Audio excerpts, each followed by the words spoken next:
Chapter 4. Scarlett POV. O bakit ginabi na kayo Scarlett?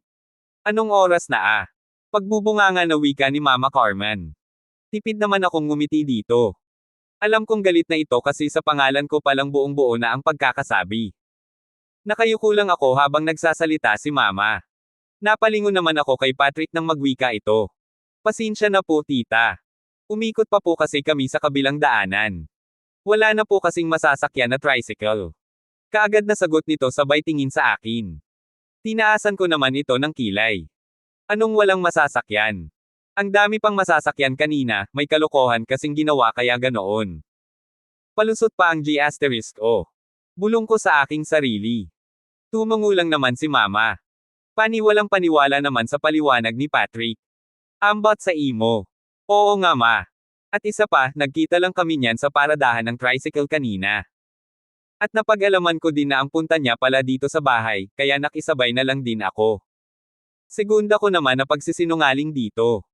Hindi naman na nagsalita si Mama, habang si Tito Paulo naman ngingiti-ngiti lamang ito. Bueno, magbihis ka na let at kumain na kayo ni Patrick. Mauna na kami ni Tito Paulo mo magpahinga. Medyo napagod kasi kami sa daming gulay na hinarvest namin kanina. Kayo na ang bahala mag-asikaso dyan sa kusina. Ang mga kapatid mo kanina patolog ang mga iyan, samantalang kayong dalawa nasa galaan pa. Hay nako talagang mga bata kayo. Mahabang wika naman ni Mama bago kami tinalikuran. Kaagad naman akong nilingon ni Patrick at ninitian. Inirapan ko naman ito at umakyat na sa itaas para magbihis. Nakita ko naman ang mga kapatid ko tulog na. Naghanap lang ako ng maikling short at t-shirt. Kaya kitang-kita ang makinis kong hita, kahit sa probinsya ako lumaki maalaga naman ako sa sarili ko no. At isa pa, hindi ako mahilig gumala kung saan-saan. Makakalabas lang ako ng bahay sa kanila mamaan kung aalis kami. Oo may piklat akong maliliit gawa ng bulutong noong maliit pa ako pero hindi masyadong halata kasi maputi naman ako. Char! Pagkababa ko ng hagdan taas noon naman akong dumaan sa harapan ni Patrick at dumiretso na ng kusina. Nagugutom na din ako. Akmang uupo na ko sa lamesa, nagulat pa ako nang magsalita si Mama. Ano Scarlett? Ikaw lang ba ang kakain? Parang wala kang kasama Yayain mo kaya si Patrick? Ikaw talagang bata ka. Wika ni Mama sa akin. Hindi ko na malaya na lumabas pala itong si Mama at may kinuha sa kusina. Nilingon ko naman si Patrick sabay kindat sa akin. Hindi ko naman maiwasan na panindigan ako ng balahibo sa aking katawan sa ginawa nito. Parang bigla naman uminit ang aking pakiramdam. Kanina ko pa talaga ito napapansin, panay ngiti. Nakakahalata na ako dito Ay oo nga pala, muntik ko nang nakalimutan si Patrick ma. Pasensya na nagugutom na kasi ako. Pagbibiro na wika ko kay Mama Carmen. Iiling-iling lang naman si Mama at pumasok na muli sa silid nito. Kaagad ko namang niyaya si Patrick. Halika na dito Patrick, kumain na tayo. O baka gusto mo, susubuan pa kita. Pang-aasar na wika ko dito. Ninitian naman ako nito sabay lapit at bumulong sa tenga ko. Ang sexy mo naman sweetie. Lalo kang nakakagigil. At ang galing mo mang asar ha. At ano ang sabi mo kanina, susubuan mo ako. Halika nga dito. Wika nito na may halong kapilyuhan. Kinakabahan naman ako sa sinabi nito. Walang makakakita sa amin kasi kaming dalawa lang sa kusina. At malamang tulog na din sila Mama at Tito Paulo. Akmang uupo na ako sa tapat ni Patrick kaagad niya akong pinigilan. Kinabig niya ako ng kanyang braso at pinaupo sa tabi niya. Napakunot naman ang noo ko dito. Dito ka lang sa tabi ko sweetie. Bakit ka lalayo sabi mo kanina susubuan mo ako? Seryosong wika nito sabay titig sa mga mata ko. Hindi naman ako makatitig ng diretso dito. Naiilang ako na hindi ko maipaliwanag ang nararamdaman ko. Seryoso ka ba? Joke ko lang iyon kanina Patrick. Ayan ang pinggan at kutsara, kumain ka na. Putik ang dami mong arte, hindi ka ba nagugutom? Naiinis na wika ko dito. Ninitian lang ako nito sabay bulong sa tenga ko. Busog pa ako sweetie. Iba ang gusto kong kainin. Panunudyo na wika nito. Natatarante naman ako sa sinabi nito.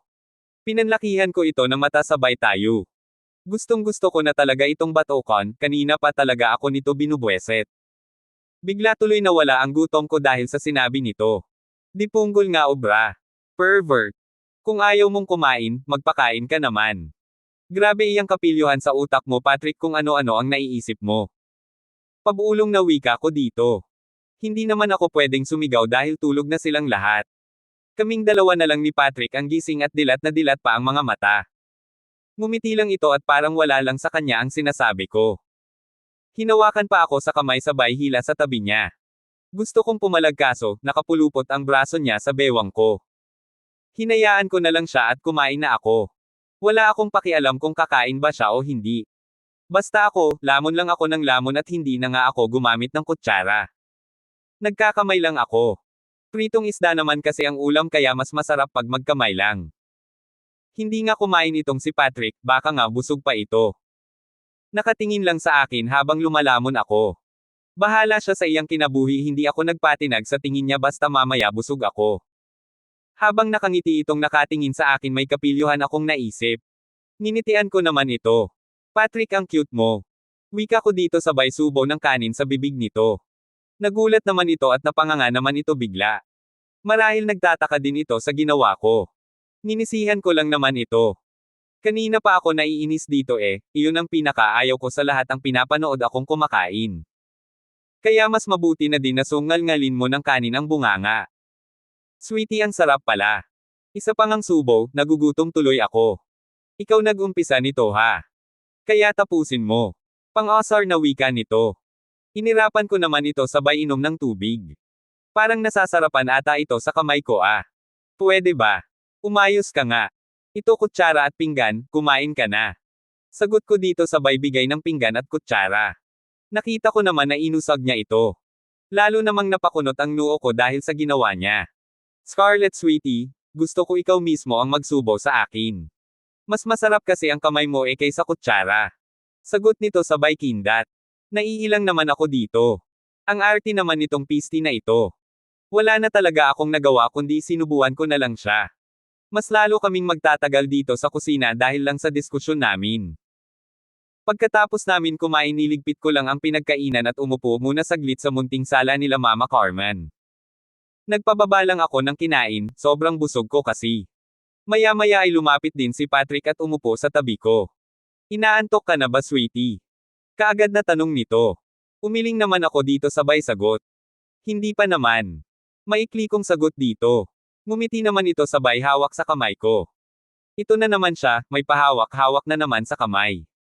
May plano na naman yata itong loko na ito. Habang tahimik lang akong nakaupo, nararamdaman ko naman pinipisil nito ang aking palad. Scarlett, okay na tayo ha. Wala nang bawian ito. Simula ngayong gabi, magiging akin ka na. At ayaw ko na magpapaligaw ka sa ibang mga lalaki dyan. Seryosong wika nito. Nagulat naman ako sa sinabi ni Patrick. Parang ngayon ko lang itong nakikita na napakaseryoso ang mukha. Tinitigan ko naman ito sa mga mata. Bakit, nanliligaw ka na ba sa akin? Hindi ko naman napansin na nanligaw ka sa akin bigla ka na nga lang nang hahalik. Kaagad na sagot ko dito. Napakunot naman ang noon nito. Bakit, kailangan pa ba iyon? Ang importante nagmamahalan tayong dalawa. Okay sige liligawan kita ngayong gabi. Nakangiting wika nito. Ewan ko sa'yo Patrick. Kakaiba ka din manligaw.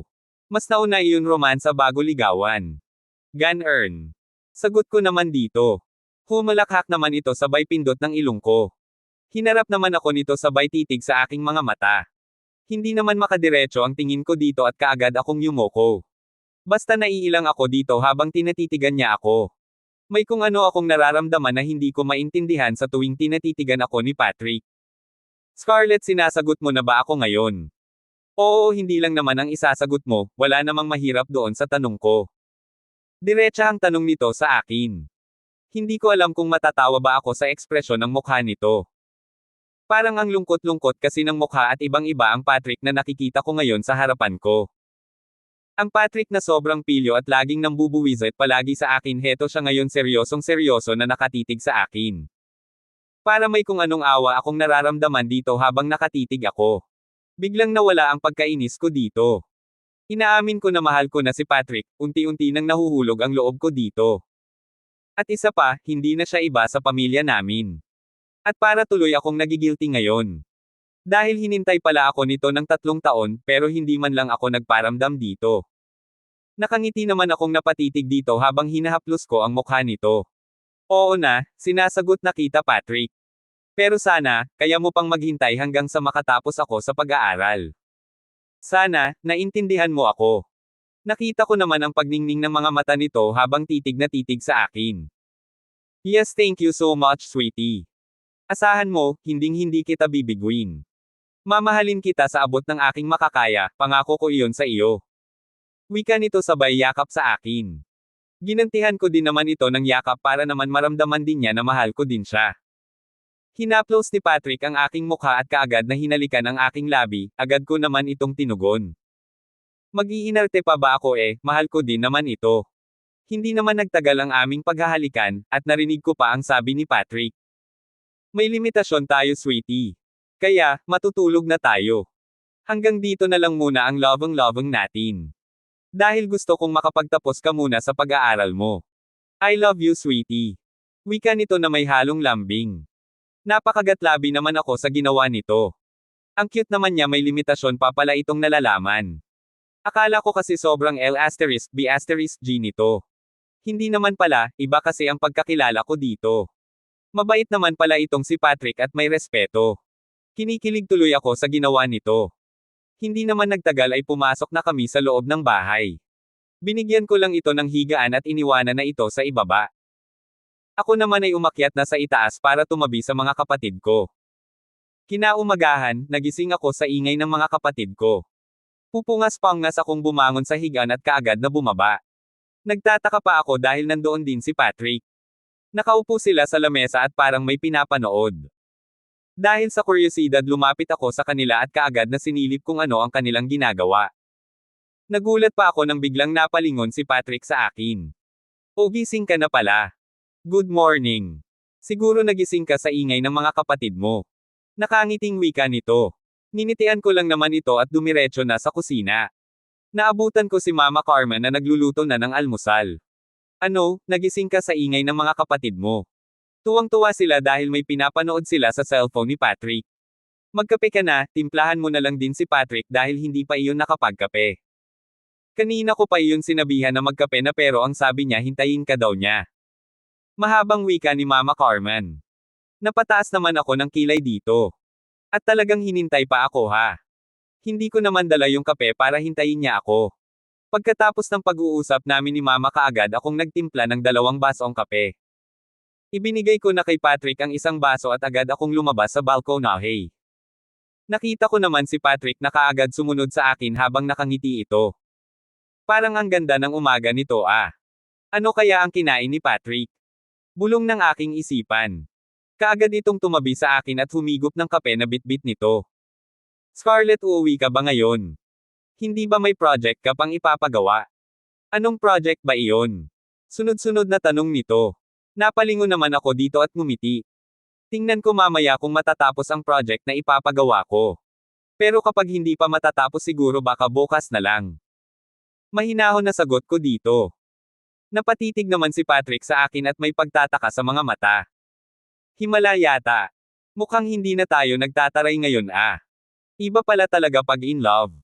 Wika nito sabay bulong sa tenga ko. Nagulat naman ako sa ginawa nito. Agad ko namang iniba ang usapan baka kung saan na naman mapunta. Siya nga pala Patrick. Kaya mo ba gumawa ng bahay? Pag-iiba ko sa usapan namin. Nakita ko naman sa mga mata ni Patrick gulat na gulat ito. Napakunot naman ang aking noo dahil sa reaksyon niya. Babahay. Saan itatayo? At kaninong bahay? Kaagad na tanong nito. Hindi ko naman maiwasan ang matawa. Hindi pa nga niya nasagot ang tanong ko, at parang takang-taka ang mukha nito. Bakit parang takang-taka ka? I mean yun kasi ang magiging project ko sa school, kaya tinatanong kita ngayon kung kaya mong gumawa ng bahay. Anyway, may floor plans ako dyan. Para hindi ka na mahihirapan. Kaagad na pagpapaliwanag ko sa kanya. Ninitian naman ako nito. Ay yun lang ba? Of course, kayang-kaya ko iyan. Basta may mga gamit lang. Sisiw lang sa akin iyon sweetie. Kaya ko nga tapusin ang mall or di kaya ang hotel iyan pa kaya. Diyan ako nagtapos sa kurso na yan sweetie, kaya ako ang bahala. Nakangisi nitong wika. Nagulat naman ako sa kanyang sinabi. Nagtapos. I mean, graduate ka na ng college, Patrick. Ilang taon ka na ba? Pagtatakang tanong ko dito. Ngumiti naman ito sabay pindot sa ilong ko. Yes, sweetie. Tapos na ako mag-aral ng college. At isa pa, grabe ka naman kung makapagtanong sa edad ko. 25 pa lang ako, no? Sa tingin mo ba, sweetie, matanda na ba ako? Actually, civil engineering ang aking kinuha na course. Doon ako nag-aaral ng college sa Bacolod kung saan nakatira yung isa ko pang tito na nagpaaral sa akin. O see, halos puro kamag-anak ang lagi kong binabanggit. Kasi wala naman akong totoong magulang na nag-aruga mismo sa akin.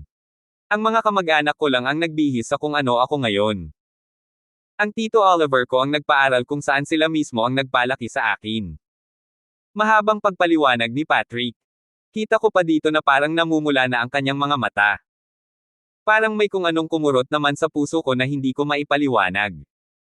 Gustong-gusto ko naman itong yakapin. Kaso lang nag-aalangan ako dahil baka kung ano ang sasabihin ni Mama Carmen at Tito Paulo. Wow, sana all, civil engineering. Nakakatuwa ka naman, Patrick. Alam mo, nakaka-inspire ka.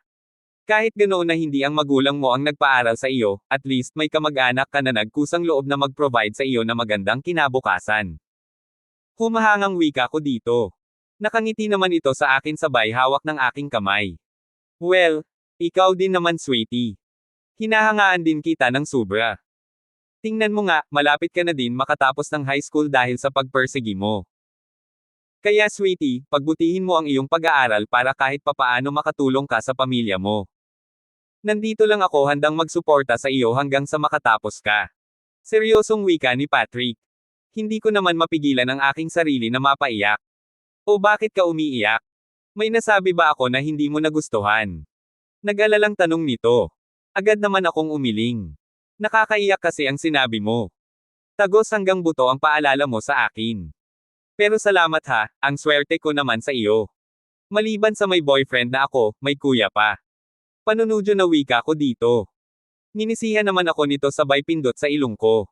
Ay sus, hindi bagay sa iyo ang maiyak. Mas bagay sa iyo ang magtataray. Pagbibiro na wika ni Patrick. Pinandilatan ko naman ito na mata. Pagkatapos ng pag-uusap namin ni Patrick ay kaagad naman kaming pumasok sa loob ng bahay para mag-umagahan. Tinawag na din kasi kami ni Mama Carmen. Siya nga pala, Scarlett. Yung mga gagamitin about sa project mo nandyan na. Kumuha na ang mga kapatid mo kanina. Medyo madilim pa ay umalis na iyan sila. Ang mga kawayan at kahoy naka-prepare na rin, ikaw na ang bahala mag-ayos niyan.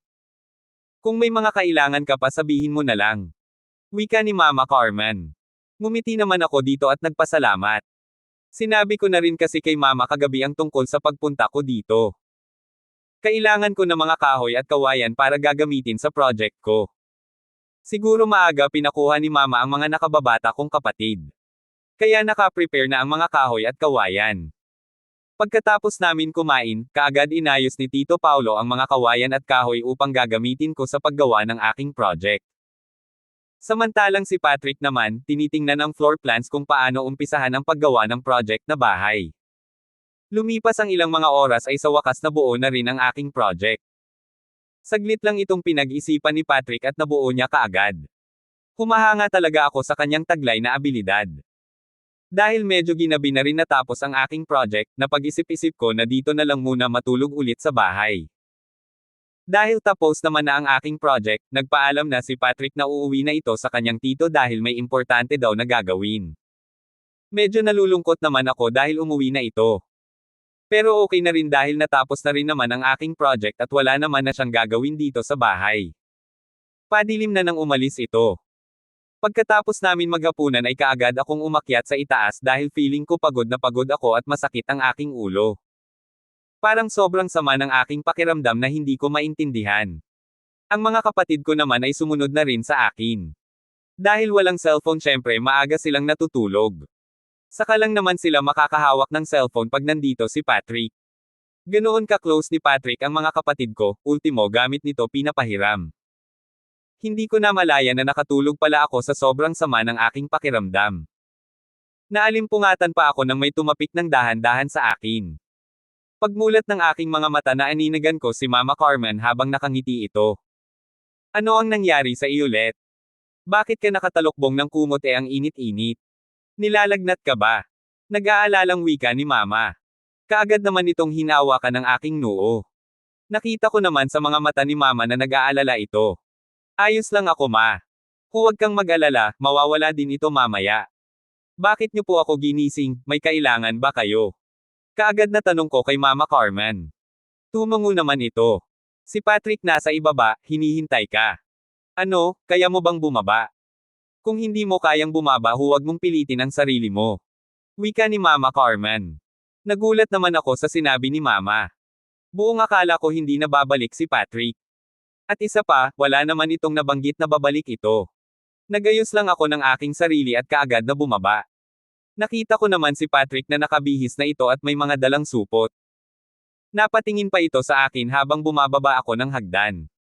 Habang papalapit ako sa kanya nakita ko naman na sumili ang ngiti sa labi nito.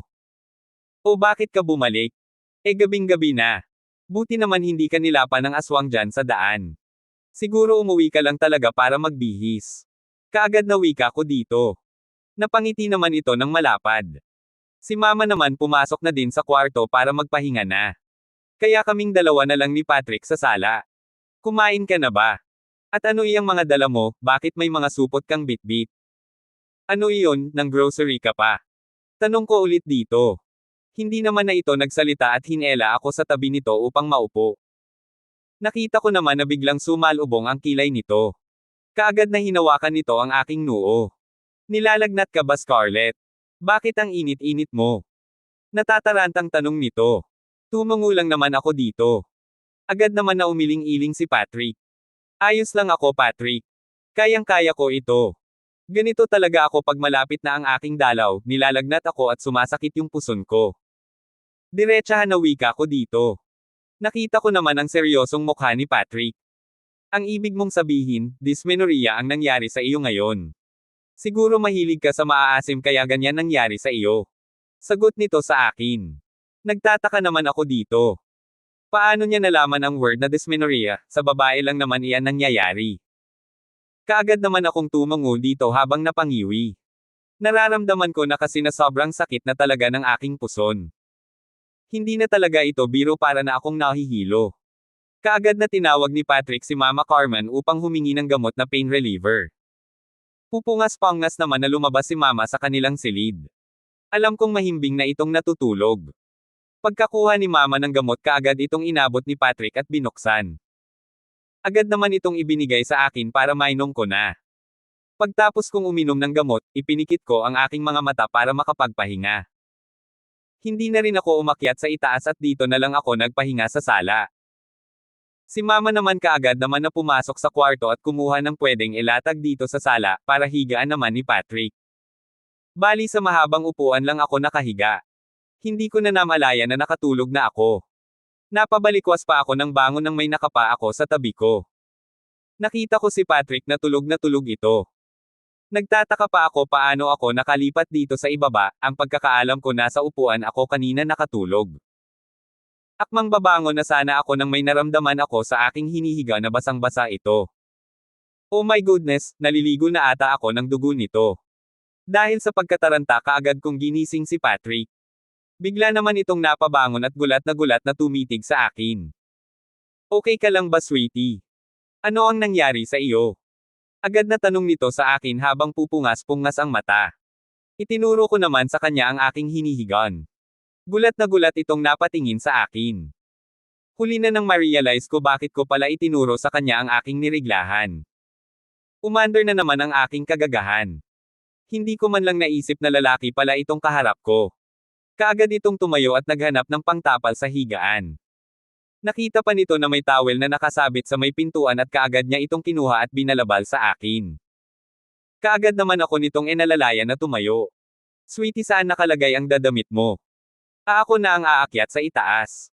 Pautal-otol nitong tanong. Naisip ko naman, nakakahiya naman dito kung siya ang maghahanap ng gamit ko sa itaas. Agad naman akong umiling dito. Ako na, kaya ko namang umakyat eh. At isa pa, hindi mo makikita iyon. Masyadong nakatago iyong mga gamit ko. Agad na sagot ko dito. Akmang aakyat na sana ako sa itaas ng pigilan ako nito. Ako nasabi eh. Hindi mo kayang umakyat dahil sa lakas ba naman ng menstruation mo. Baka papatak pa iyan mamaya sa may hagdan. Seryoso nitong wika. Hindi ko naman alam kung ano ang gagawin ko. Nako naman. Lagot na, makikita na nito ang panty ko na may borde sa gitna. Binutis ng langgam, kaya nagkaroon ng borda. Bahala na kung makikita niya, total siya ang nagpumilit. Dahan-dahan naman na itong umakyat ng hagdan nang hindi makabuo ng ingay.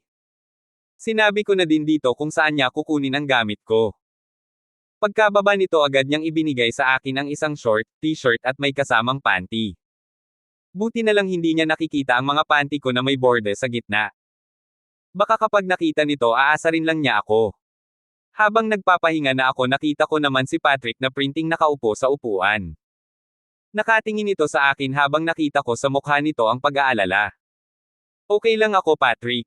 Hindi pa ako mabones ay dahil lang dito. Kung makatingin ka sa akin parang may sakit ako ah. Pagbibiro na wika ko dito. Kahit sa kabila ng aking nararamdaman, nagawa ko pa talagang magbiro kay Patrick. Paano ba naman kasi, hindi na maipinta ang mukha nito habang nakatitig sa akin. At nagawa mo pa talagang magbiro ngayon ha. Hindi mo ba naiisip, na alalang-alala ako sa iyo Scarlett? Ganyan ka ba palagi kapag may dalaw ka? Abnormal na yata iyang menstruation mo na yan eh. Para ka namang manganganak. Wika nito habang may pagtataka sa mukha. Natawa naman ako sa sinabi nito. Abnormal talaga. Ngayon lang naman ito nangyari. Kaya siguro lumakas dahil may katabi akong lalaki. Iyon kasi ang kasabihan ng mga matatanda. Nakangiti kong sagot dito. Nanlaki naman ang mata ni Patrick sa sinabi ko. Ewan ko sayo. Kahit kailan hindi talaga matino iyang sagot mo. Sige na, matulog ka na at babantayan na lang kita.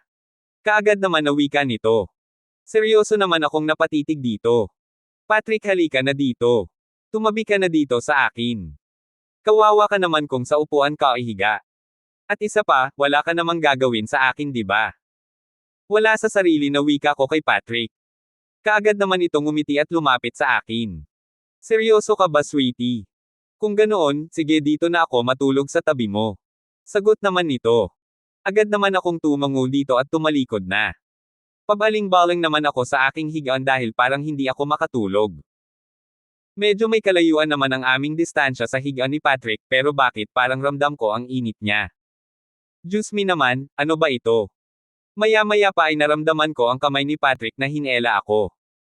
Naku naman hindi pa ata ito tulog, o baka naman naistorbo ko ito dahil sa kalikutan ko. Nagulat naman ako sa ginawa nito. Napansin ko na lang na dumukwang ito sa akin sabay titig sa mga mata ko. May masakit ba sa iyo sweetie? Kanina pa kita napapansin na pabaling-balang kasi higaan. Nagtataka nitong tanong. Umiling naman ako sabay takip ng kumot sa mukha ko. Nagulat pa ako nang bigla nitong kunin ang kumot sa mukha ko. Nakatitig ito sa akin habang may kapulyuhang ngiti sa labi nito. Nako Scarlett naman. Pigilan mo ang nararamdaman mo ngayon, magtapos ka pa sa pag-aaral. Bulong ko sa aking sarili. Napapitlag pa ako nang biglang bumulong si Patrick sa punong tenga ko. Scarlett sweetie, pwede ba?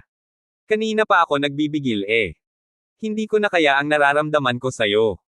Seryosong wika nito sa akin habang namumungay ang mga mata. Nagulat naman ako sa sinabi nito. Ano ang gagawin mo sa akin Patrick? Hindi mo ba nakikita na para akong lantang gulay? Ano gagawin mo sa akin, aangkinin mo ako ngayon? Wala sa sarili na sagot ko dito. Nipatikip naman ito sa kanyang bibig habang tumatawa.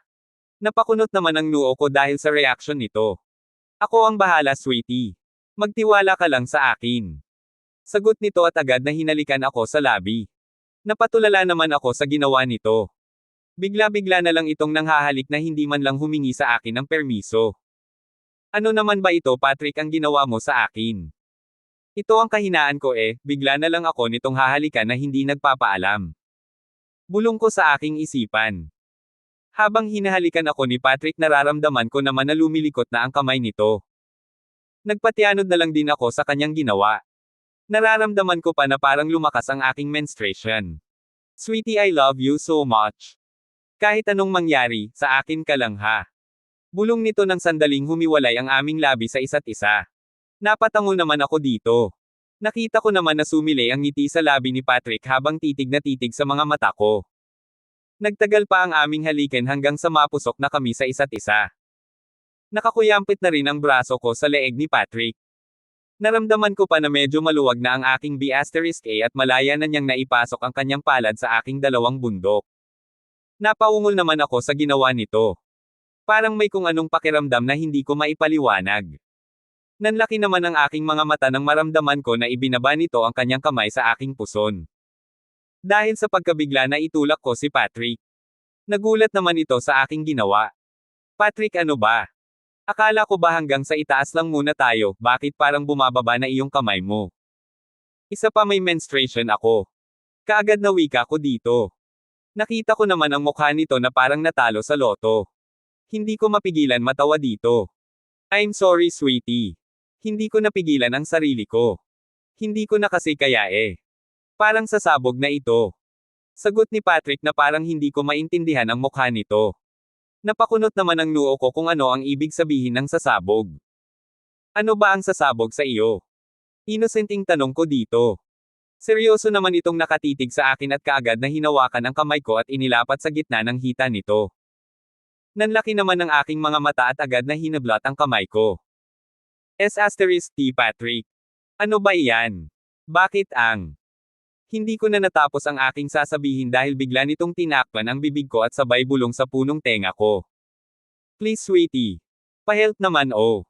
Seryosong wika nito na parang nagmamakaawa. Napailing naman ako, sinabi nito. Patrick naman eh. Pero sorry ha. Hindi pa talaga ako handa. Pautal-otol kong sagot dito. Ngumiti naman ito sabay pindot ng ilong ko. Hindi naman iyang nasa isipan mo ang ibig kong sabihin. I mean, hawakan mo lang itong alaga ko hanggang sa magsuka siya. Para hindi na siya magwawala. Seryosong wika nito. Gulat naman ako sa sinabi nito. What? Hahawakan ko. Ew Patrick, bastos mo naman. Agad na wika ko dito. Nakita ko naman ang nakikiusap sa mga mata nito. Nakaramdam mo naman ako ng awa dito. Diyos me naman, ano ba itong pinasok ko? Ano ba ang gagawin ko para matulungan kita Patrick? Kaagad na tanong ko dito. Nakita ko naman sa mukha nito ang pagka-excite at kaagad akong hinalikan sa labi. Habang nagtatagal ang aming halikan ni Patrick, agad niyang hinawakan ang kamay ko at ibinaba sa gitna ng hita nito. Sweetie, hawakan mo, gusto niyang maramdaman ang init ng palad mo.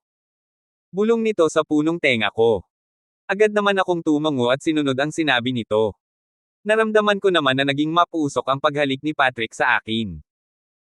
Nagpatianod na lang ako sa ginagawa nito habang hinahawakan ang kanyang alaga. Ramdam na ramdam ko ang pagwawala nito habang hinahawakan ko ito. At isa pa, ayaw kong tumingin dito no. Ayos lang sa akin hahawakan ito pero ayaw kong tumingin sa alaga nito. Napapitlag pa ako ng bamulong si Patrick. Ganyan sweetie, laruin mo. Malapit na siyang sumuka. Wika nito habang mahigpit na nakayakap sa akin. Hindi naman ako umiimik dito habang ginagawa ko ang sinasabi niya. Nagulat pa ako nang bigla niyang tinanggal ang kamay ko. At siya na mismo ang humawak sa kanyang alaga. Hindi ko naman ito tinignan kung ano ang ginawa niya, basta agad akong tumalikod at pumunta ng kusina. Pagdating ko ng kusina agad akong kumuha ng isang basong tubig at agad na ininom ito. Hindi ko ine-expect ang mga nangyayari ngayon. Pero ayos na rin siguro iyon. Kaysa naman, maangkin ako ni Patrick at iyon ang nakakatakot.